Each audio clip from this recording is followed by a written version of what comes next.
دیکھیے مسلمان جس دینی کیفیت میں ہے اس وقت، اور جو ان کے ہاں تبلیغ تلقین کے طریقے رہے ہیں، اس میں بات ہی کرنی پڑے گی۔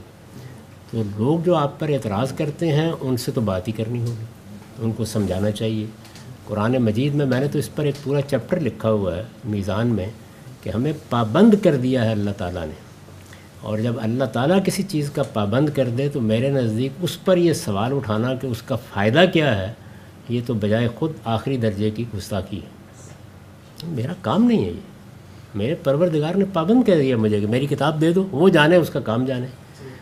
فائدے کا جہاں تک تعلق ہے اس سے قطع نظر کر کے، کہ وہ تو میرے رب کا حکم ہے، مجھے اس پہ امتثال کرنا ہے۔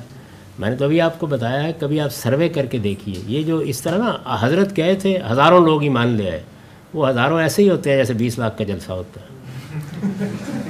میں نے تو آپ کو بتایا کہ ایک شخص جس نے کوئی 50-55 سال گزارے فرانس میں، اس سینٹر میں بیٹھ کے جس میں یورپ بھر سے لوگ مسلمان ہوتے ہیں، یہ اس کا جواب ہے۔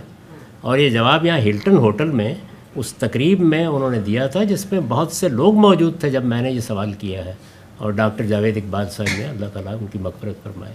تو فائدہ ہی فائدہ ہے اس کا، اس کی پرواہ نہیں کرنی چاہیے۔